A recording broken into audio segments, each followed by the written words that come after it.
எல்லார் மனசுல நிறைய கேள்விகள் போயிட்டு இருக்கு, எனக்கு நல்லாவே தெரியும். எல்லாம் தெரியுமாம்ல? சரி, எல்லாம் தெரியும்னா எனக்கு இப்ப அரிக்குது, எங்க இருக்கீங்க? பல கேள்விகள் எப்படியாவது இவங்களை மடக்கிடலான்னு அப்படி ஒரு ஆசையும் சில பேர் உட்கார்ந்துட்டு இருப்பாங்க. நம்ம ஒண்ணு கேட்டா நம்மள அசர வைக்கிற மாதிரி ஒரு பதில் சொல்வாரு பாரு, அது நமக்கு இங்க புரியாது, வீட்டுக்கு போனா தான் புரியும்.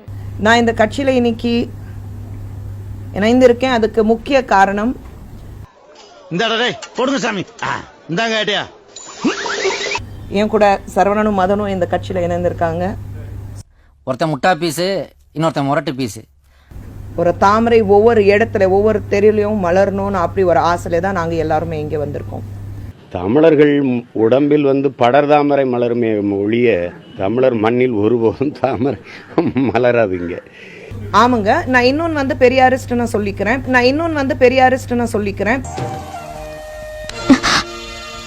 பாஜக என்ன செய்யறாங்க? தலித் மக்களுக்கு நல்லது செய்யணும், பெண்களுக்கு எதிராக எந்த ஒரு பிரச்சனையும் இருக்கக்கூடாதுங்கிறதுக்காக தான் அவங்க பாடுபடுறாங்க.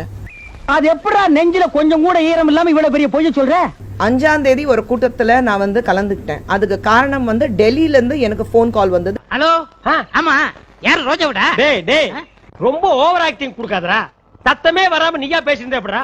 இருக்கிற இடத்துல விசுவாசம் காட்டணும், இருக்கிற இடத்துல நீங்க தப்பு செய்யக்கூடாது, இருக்கிற இடத்துல விசுவாசம் காட்டணும்னா அந்த விசுவாசத்தை நான் காட்டிட்டு தான் வெளியில வந்தேன். குசுவாசத்தை எப்படி காட்ட வேண்டும்?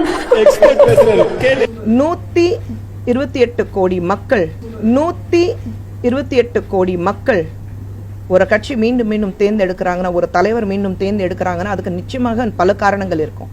இது என்னடா புது பொருளியா இருக்கு? எதிர்கட்சியில இருக்கும் போது எதிர்த்து தான் ஆகணும். எதிர்கட்சியில இருக்கும் போது எங்களுடைய வேலை அதுதான்.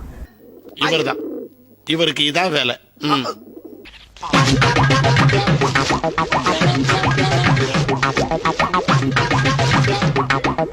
பார், முழுசா மாறி இருக்கிறவன் மனைவி கங்கா வெப்பா. 10 years என்னுடைய அரசியல் பயணமே 10 years ஆச்சு.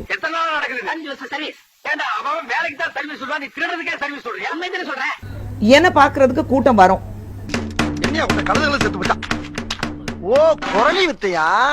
கன்னியாகுமரியில இருந்து டெல்லி வரைக்கும், கல்கத்தால இருந்து பீகார் வரைக்கும், ஆந்திரால இருந்து தெலுங்கானா, ஃபுல்லா மத்திய பிரதேஷ் எல்லாமே சுத்தும் போது இது ஓன் போர்டுல டீ போடுனே ஆல் இந்தியா பர்மிட்னே ஒரு எதிரிங்களோட தைரியமா போராடி அவங்க கிட்ட ஒரு வாரம் நடத்தி நம்ம ஆளுங்க திரும்பி கொண்டு வரலையா? அந்த வாரல தெச்ச செருப்பு தான் இது. அப்ப மனசாட்சி இல்லாம தான் பேசினேன். அந்த மேடையில பேசும்போது மனசாட்சி இல்லாம தான் பேசினேன். இதுக்கெல்லாம் பேர் என்ன தெரியுமா? இல்ல, மக்கள் சேவை செய்யறதுக்கு எங்க வேணாலும் செய்யலாங்க, ஆனா செய்யறதுக்கு ஒரு தடை இருக்க கூடாதுங்க. நீங்க சும்மா செஞ்சிட்டாலும் நாங்க அப்படியே அசந்து அழுத்து தான் போயிருவோம். திமுக ஏன் வெளியில நீங்க சுத்தி எனக்கு கேட்டீங்கன்னா பதில் வராது. 6 வருஷமா பதில் வரல, இன்னும் வராது. அது பிரதமர் மோடி அவர்கள் மக்கள் மத்தியில இவ்வளவு பேர் வாங்கி இருக்கிறாரு, அவர் நல்லது செய்யறாரு.